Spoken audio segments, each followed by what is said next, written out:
IoT from a fleet owner perspective.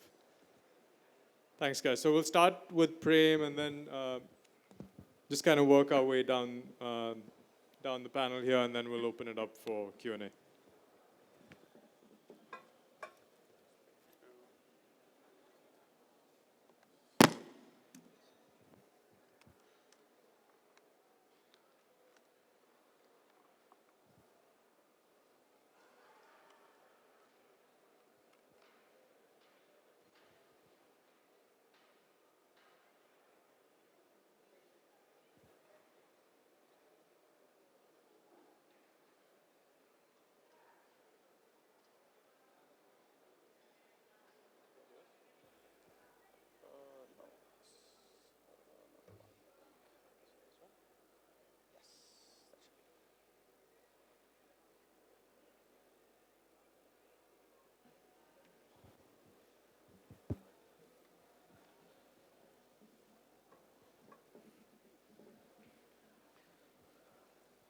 Right, thank you, Mayur.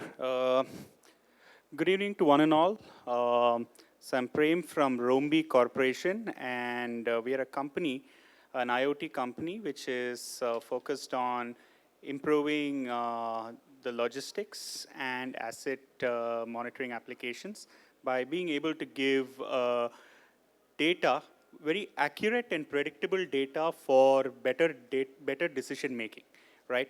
So I want to start today with gentlemen like Vivek, who are buyers in this panel. I want to start with not so much around the benefits of IoT, which is very extensively discussed, but I want to really touch upon what constitutes an effective IoT solution in order to implement IoT in your organization and make it a success. So if I was to start, let us start looking at what are the different components of an IoT solution. So one is you have an IoT device, which is the means of collecting data, right? So you have to have certain features in your data collection mechanism, which is foolproof in ensuring that you get the right and most accurate data.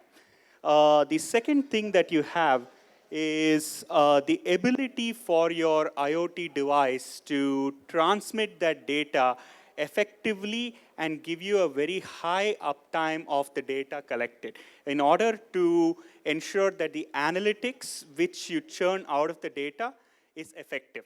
So if you don't have high uptime and if you don't have an efficient way to connect this data to your platform, then whatever good algorithms you're running on your platform typically go to waste.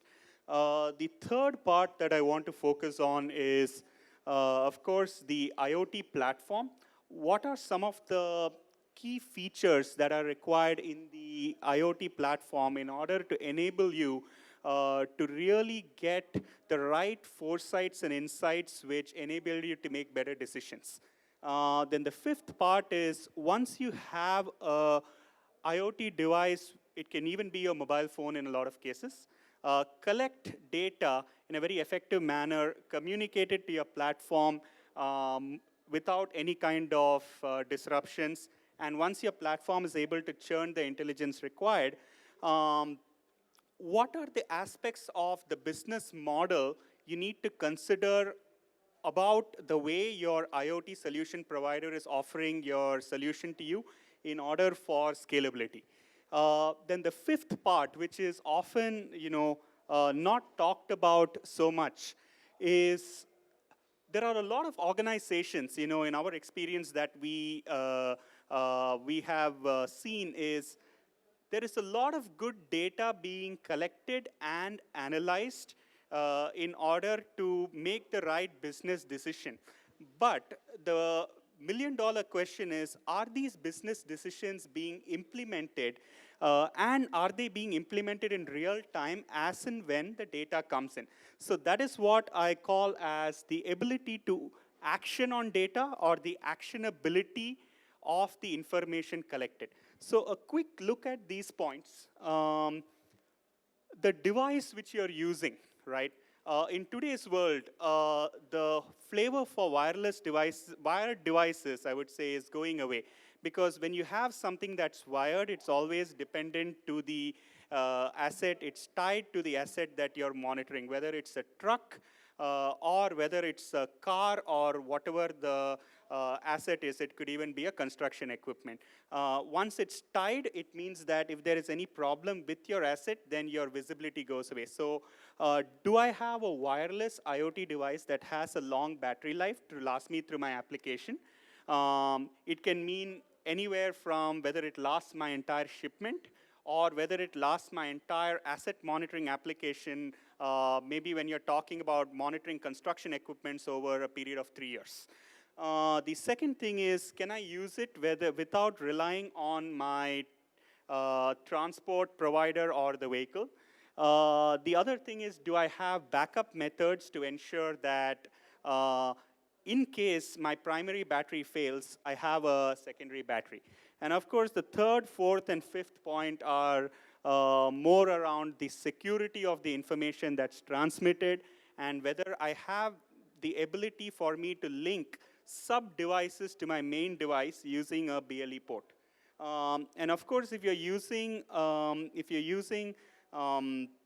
your mobile phone as an IoT device, there are a lot of requirements which you need to look into to ensure that there is no interruption in the data being collected and transmitted to your platform to further analyze. Now, on the data connectivity side, a very interesting anecdote with respect to our company was we trusted all these cellular providers in India, saying that they have the best data connectivity. But in essence, what we realized was each one has good connectivity in different parts of the country. So we had to figure a way to be able to have data connectivity across the spectrum, and even in areas where cellular network is not very strong or does not penetrate. So example would be like a coal mine, right? And then you talk about the platform, which is basically, of course, the smart algorithms you're using to analyze and make sense of this data. To be able to give you the ability to decide in real time what's the best course of action. And of course, the platform needs to tie in not only to the data collected by the IoT devices, but also with your enterprise software which you're using, as well as external data streams. Now, if you look at, once you have all these three pieces in play, what you're really looking at when it comes to having success in IoT implementations is finding the vendor who gives you the right business model. So it should be very easy to try. You should not have to spend a lot of money and burn your fingers later. You should have an ability, the vendor should have an ability to manage the devices entirely, not give you the device and say, use it, and 2 months down the line, if you're having any issues with it, then you're stuck in a catch-22. The other thing is, of course, your payment plans and pay as you go. And in the supply chain space, what we have noticed is people want to track so many movements, but in reality, they are going to very remote places. So the reverse logistics, it's a game altogether. And if your IoT solution provider can help you with the reverse logistics across all the places you're shipping to, that is really when you have a win-win in being able to use your devices effectively and make the best out of monitoring all your shipments. And the last part is, one of the things which I said is which in my experience is something which the industry is looking at only now, is once you have good data, do you have the ability to use this data to improve to improve your business operations, right? And to do this, a lot of times we have noticed is companies don't have the bandwidth. One of the examples with one of our customers was we gave them, we subscribed them to alerts on their stops and route deviations to basically improve the security of their shipments. But what they came back to us and they said, you know what, I was sleeping very peacefully till yesterday, not knowing what was happening, but today I'm getting like 500 alerts in a day, right? You have just opened up the Pandora's box, in other words. So how can your IoT solution provider help you action on something that's going wrong with your supply chain? So this is something which us as a company has taken some steps towards solving. But more importantly, what I would say that is very important in IoT solution is giving the customer the ability to action when there is a disruption. So somebody like a control tower who can watch your shipment in real time, know what to do when a particular disruption takes place and normalize it, which is when all the interesting analytics that's happening in your platforms are really translated into business action. So to keep it, to give you an overview again, I think these are, I would say, some 5 crucial pillars of IoT, which I would encourage anybody who is trying an IoT solution to evaluate, make sure that all the 5 pillars are in place, because one without the other can increase your risk of failure. Thank you.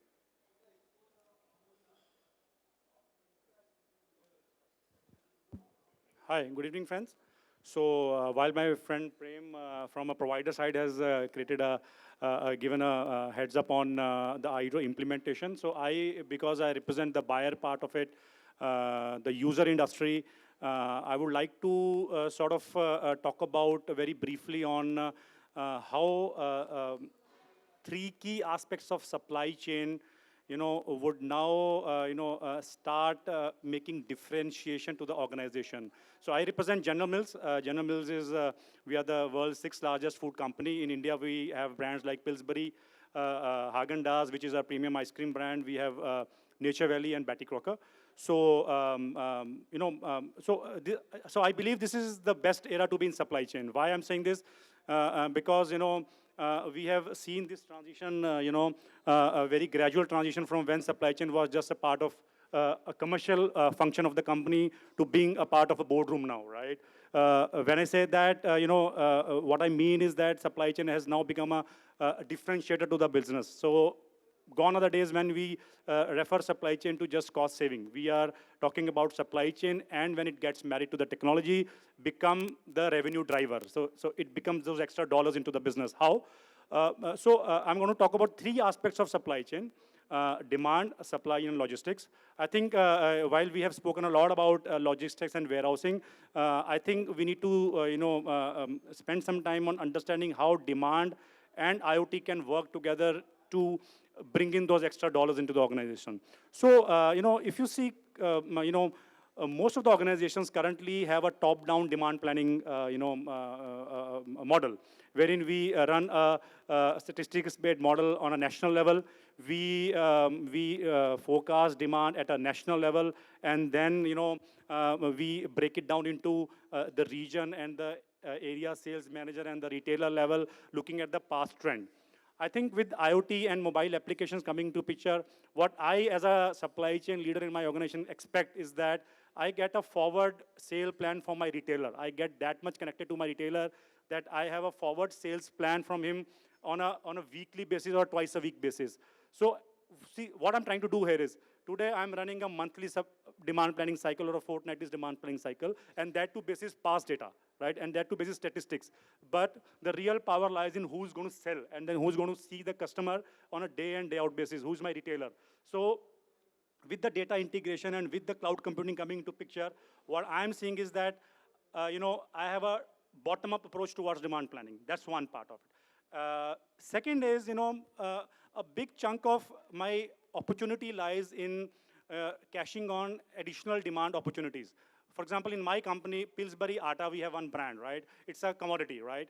So the moment in one of the regions my competition runs out of stock, that creates an opportunity for me to sell more atta in that market.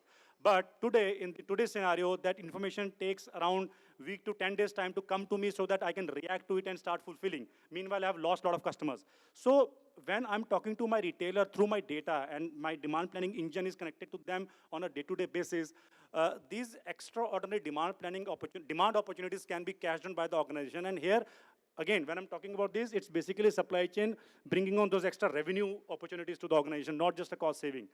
The third part is, as a demand planner, if I don a hat of demand planner, one big, dilemma or a lack of clarity which I face on a day-to-day basis when my company decides to launch a new product or I'm running a new promotional campaign in a region. So today, after all, forecast is forecast, right? It's not reality, right? So it's very important for me to respond to day-to-day reactions to my new launch at a market level, at a retailer level. A retailer in Tamil Nadu would see a different SKU mix getting taken from a shelf as against as a retailer in Kerala. As a result, I can be able to preempt my capacity constraints very fast, and I'm going to able to build my backup capacities that soon. In fact, these information can be sent down to the brand team to try and weave region-specific promotional and trade campaigns to support my new launches in that way. So basically, I'm coming out from a point of view of customizing my approach as and when I launch a new product. So that's a demand planning perspective of supply chain. When I come to supply part of it, I think with the advent of a lot of people have spoken about e-commerce. Now, what it has done, it has exposed supply chain directly to the customer, the end consumer. We are not talking about B2B here. We are talking about B2C, right? Suppose we are talking about a online grocery provider wherein the milk bottles in my refrigerator are having RFID tag. We have talked that n number of times, right? Wherein my refrigerator has a sensor which constantly keeps sending the stock information to my online grocer through a cloud. And the moment my milk bottles have reached a particular reorder level, the order triggers. So what we have done, so we have basically exposed the supply chain to the end consumer. So while it's challenging, but it brings a lot of opportunity of top line growth to me. On the maintenance side, when I say, today my house is full of devices like vacuum cleaners, air conditioners. Now today, all these devices are getting linked or connected to the OEMs at a central level, like who are doing something called condition monitoring on a real-time basis, wherein we can be getting online information about what is going to get into a breakdown mode or what is going to get into a preventive maintenance mode. Google Homes have made possible to order online, to order groceries through a voice protocol sitting in your sofa set. So we are talking about B2C supply chain here. Second opportunity in demand in supply side is that converting your multi-channel supply chains into omni-channel. Like the speaker who came before me, we have brick and mortar and we have online. Today we have parallel supply chains running. Even if I have a store close to I have a brick and mortar store close to my home where I'm ordering online, I'm still getting the supply from a warehouse in Bhiwandi. Why can't the engine immediately search for the stock in the close by store and see the beauty of it?